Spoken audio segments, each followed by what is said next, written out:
Democratic Alliance says it is concerned about the shutdown of youth care centers, also known as baby savers centers. This follows after the Gauteng Department of Social Development decided to shut down all child and youth care centers in Gauteng. After 25 years of having baby savers operational in the country, the department has stated the dumping of a baby is breaking the law. However, Democratic Alliance is of the view that these babies are not being dumped, but rather are being protected by their mothers because several circumstances like rape and poverty lead women to relinquish their children. And to talk about this further, I'm being joined by DA Gauteng Spokesperson for Social Development, and that is Bronwynn Engelbrecht. Good afternoon, Bronwynn. Good afternoon. Yes, now, and welcome. Thank you. Let's talk about these happening now. Now, is there any explanation on this decision made by the Social Development Department, for instance, to close youth care centers where unwanted children are currently being placed? Yes, they definitely are. The department has given several reasons, and I'm going to read them to you, and not one of them is founded in any truth. The first one is that it's a criminal offense to put your baby into a baby saver. Now, the baby savers, for the viewers who don't know, is basically like a safe, which is at the NPOs, non-governmental organization, and you can open the door and you can put your baby inside. It's a big area, and there's a mat inside it, and there's a blanket, and the weight of the baby makes an alarm go off. So you as a mother then can anonymously put your baby in the baby saver.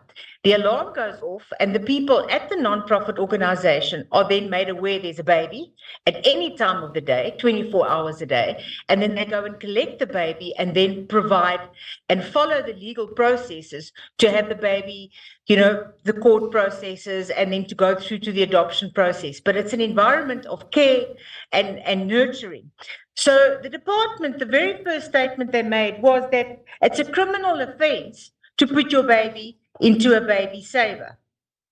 Now, we need to remember that in South Africa, we've got of the highest unemployment rate. We've got the highest crime stats worldwide. We've got the highest rape stats, and we've got the biggest gender-based violence stats. So no mother is going to choose to abandon their baby. It will be circumstances beyond your control, existential circumstances. So no mother will willingly put their child into a baby saver. And the emotions that go with this. So a woman, a mommy who does that, is afraid of being prosecuted. Now, if the department makes a statement like this, saying it's criminal to put a baby into a baby saver, they are saying that you will be prosecuted if you are caught putting your baby into a baby saver. So that is the very first problem that we have. These mothers need to be protected, need to be nurtured, and need to be taken out of their social environment, which is a negative social environment, and need to be an exit strategy and to be supported by social development to become citizens of society. So that's one of the reasons. All right, Bronwynn. All right, Bronwynn, sorry to cut you short. Now, in view of these recent happening, how will this closure of these youth care centers impact the welfare of these children in terms of protection in in our society? Well, I can just give you the stats from baby savers for the past year. They've saved almost 500 babies just in 1 year, and they've been around since 1990.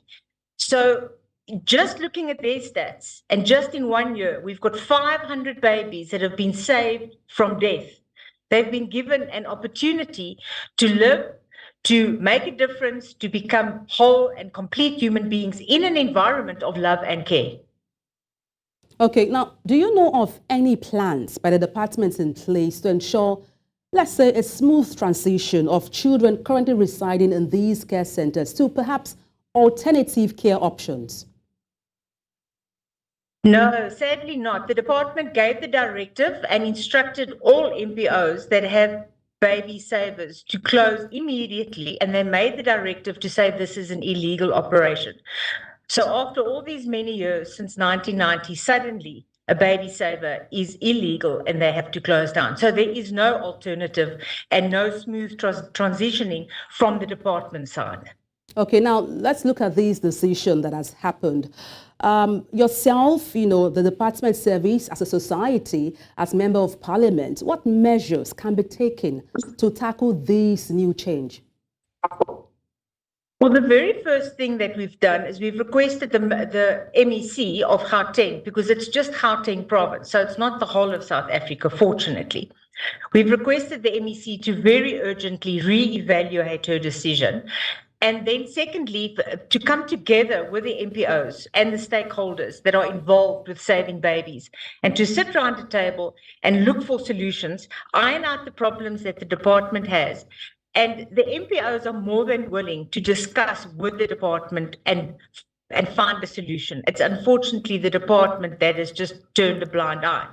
And then thirdly, we will be going to the Human Rights Commission and laying a complaint against both the minister and the MEC for failure to provide life to these children. It's a part of our constitution, chapter 21 and chapter 11, which says a child has got a right to live.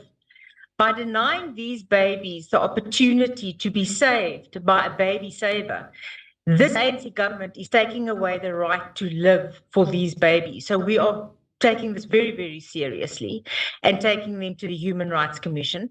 We are also writing to the actual Minister of Social Development and asking her to urgently intervene with this provincial directive, as this is it's a death knell for all babies. It's almost like killing them up front and saying you have no right to live, rather go on a dump, because that's what's happening is these babies get dumped in the veld, they get thrown into bins, trash vans in a black bag, they get thrown on rubbish heaps, and we've got several cases where the babies have been eaten by rats.